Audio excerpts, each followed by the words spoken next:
This week on the 77% Street Debate. It's life in the hell.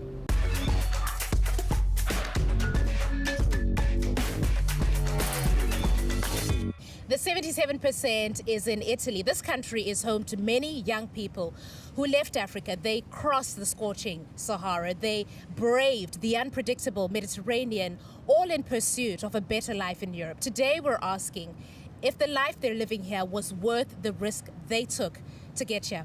Alaji, I'm going to start out with you right now. What does it take to make it in Europe, to get here?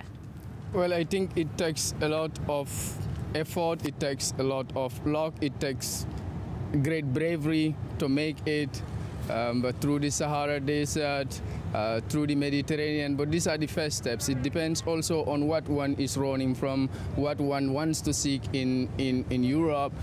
Many people are leaving Africa because they think they will never make it there due to the extreme poverty they are living. Right. That blocks their opportunities. Right.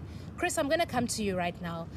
We'll talk a little bit about coming here, what you faced, what you saw, what you experienced. Yeah, when I came to Italy, I came not just alone. I came with others like Gambians and Senegals. Most of them left Italy, and most of them are now in the various countries in Africa because it wasn't easy for them. It has to do also with luck, most people, they've passed through the Sahara Desert. Also, they went through the Mediterranean, but they were not that lucky. Most people have gone through the sea, and most of them are down there. They've drowned. So, actually, let's say it's really, I was really lucky to be alive also, in Italy. Alaji, I'm going to come back to you because I'm picking up the theme, right? What the reality is different from the dream that we had. And I wondered why that is the case. Why do people arrive here and it's not what they expected? Well, I think the Europe we see in Africa is portrayed on, by the TV, by the social media, call it Facebook, whatever. Right. The images we see there are disillusional. This creates false conception in the youth. We are talking about youth who think that what they see on the movies they watch in their poor conditions are actually true of Europe. It's a disillusion. When they arrive here, they feel that it's not the dreamland. This is the fiasco that has become a generational stuff, right. And that is much of the time we are not talking about only labor drainage. We are also talking about brain drainage because right. we are talking about the youth.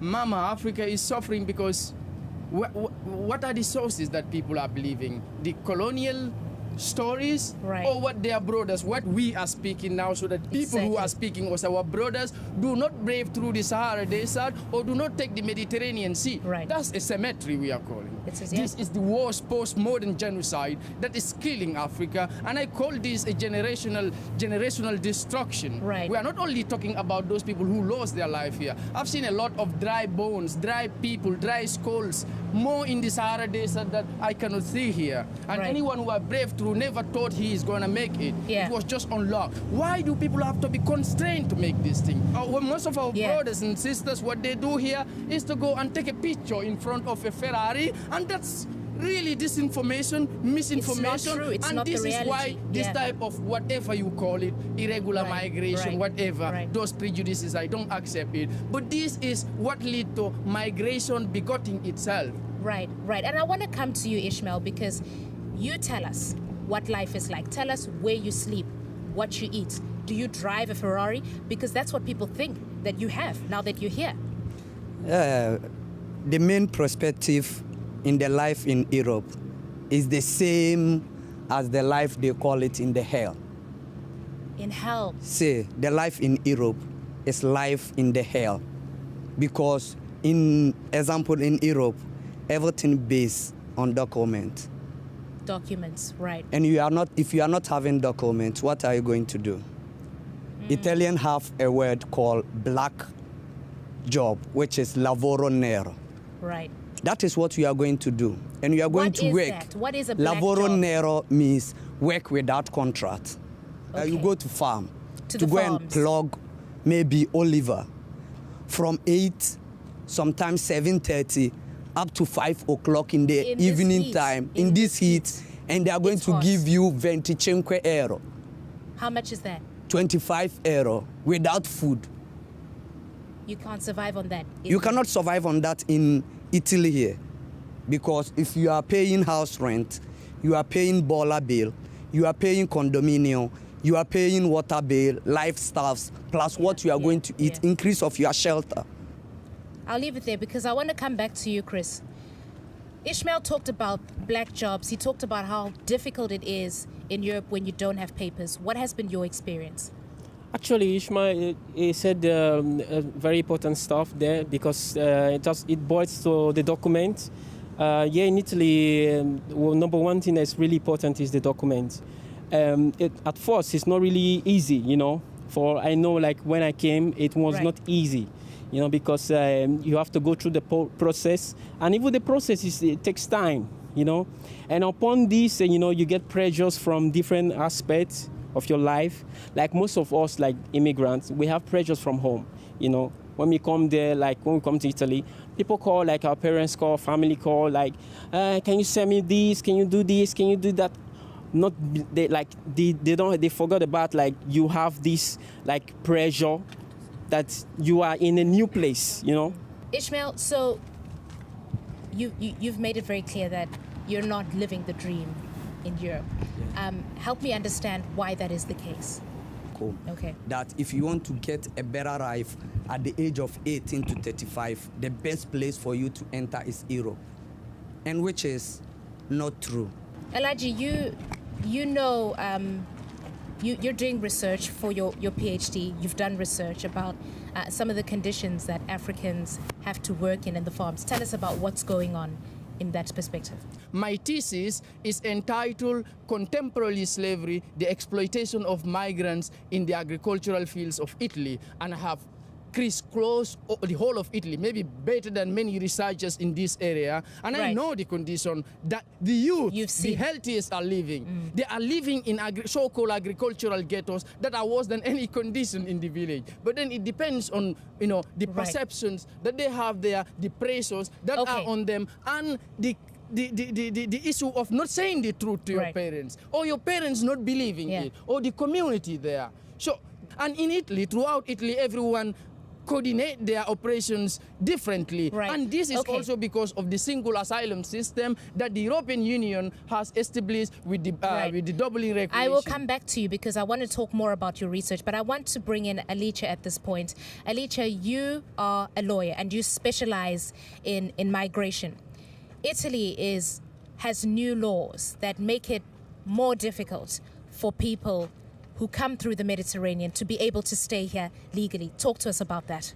This law has changed totally how you introduce your procedure of international protection, because when you asked for international protection until for October 2018, you were able to ask for 3 kinds of protections. The first 2 kinds of protection were the European ones, so the refugee status and the subsidiary protection. But the third kind was an Italian protection that was very important, because this kind of protection, the humanitarian, was given to many people that were not persecuted in their country, and they were not coming from some countries where there is the war or civil war, or where there is a serious risk for his own life, to get a protection, because in his own country their fundamental human rights were not guaranteed and protected in the same way in which they can be protected in Italy.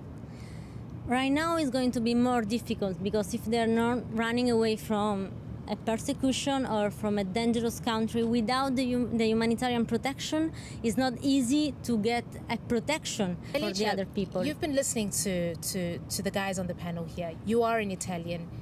What does it make you feel to hear what they go through? I mean, you see it firsthand as well. As an Italian, how do you feel hearing that?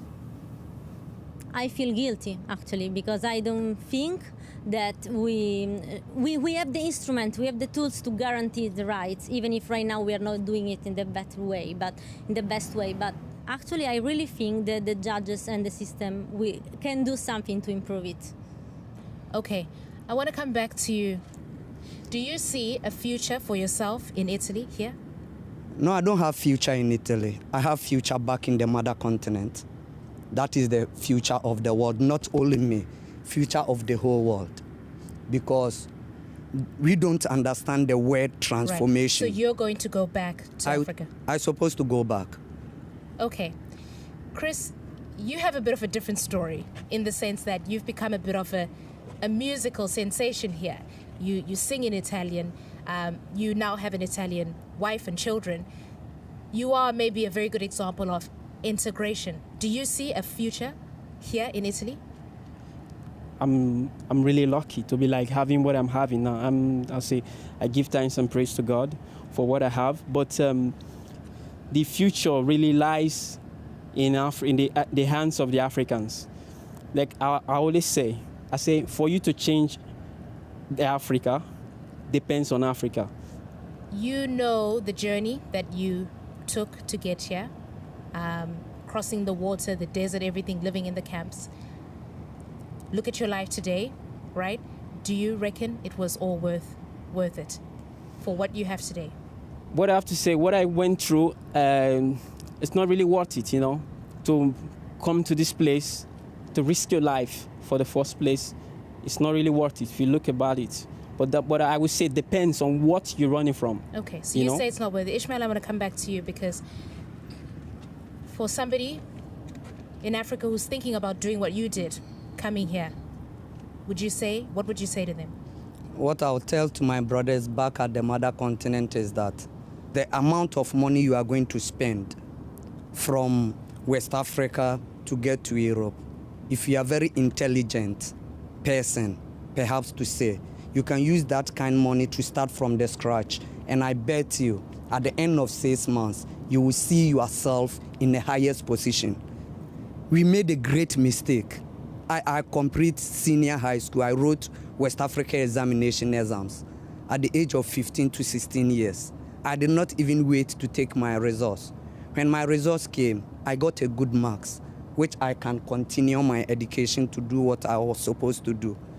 But because of the portraying of the media and our stupid brothers who came here first, who did not come and tell us truth, be taking money on social media, taking pictures. But mistake we made at the beginning. You believe them is the mistake we made a mistake. Right. So was it worth it for you coming here? Everything you went through, for the life you're living here today, was it worth it? No, the life I'm living in today here is not the kind of life I need. Elachi, I'm going to come back to you now. You opened up by telling us that you needed to have strength of mind, that it takes a lot to be able to make it here. We're closing this discussion now. What are your final thoughts? You have studied the experiences Africans are having in this country particularly. Close us up for now. Personally, I want to speak to our politicians, and I call them sellouts, because they are not looking at the interests, the needs, the vulnerability that constrain people to migrate. Because to the Gambia or to Senegal, to African political leaders, it is convenient, even if we die in the streets, even if we die in the sea, as much as we can send remittances, it is convenient for them that we, the youths who are potential revolutionaries, leave the country and let them to dictate. So I am telling Africans who are there that I am guilty for being here. If you come here, you are running from your work. You are running from changing Africa, and the generations that will become failures as well. I contributed to it, and you are also contributing to it. So if I am speaking, and if you can hear me today, I am saying I should get back, and then we should work on what is happening, because the future is in Africa. But the real question is the future in Africa for Africans? Are we talking about Chinese colonialists, or we are talking about multinationals who have stolen us the traditional livelihoods that in fact we hate ourselves? Africa is still a colonial economy. So it depends on what people are running from. We cannot talk about the solution without talking about the causes of the problems. Right. It will be false that we will talk about, okay, people will stay there. Which we all live in one system, capitalism, that creates illusions in everyone. I want to live in a house. It doesn't matter whether I live in the village or not. Who am I not to hope that I need the best for myself? We are slaved everywhere. We are discriminated. We are stigmatized. And I am not saying this is particularly Italy, but what are the other European countries who are helping Italy with the load of the migration since 2015? Why is Africa enslaved? We aren't poor. We will never be poor. The future is still there. The question is, who is this future for? Is it for Africans when we all run from the things that we should try to make up there? So you've heard it from them, and now we want to hear it from you. This is the story of shattered dreams. They left Africa in pursuit of a better life, and they're telling us today they've not found it. Instead, they're saying that the life that they've long been dreaming for is back in Africa, on the motherland. Let's engage on social media. This is the 77% in Italy.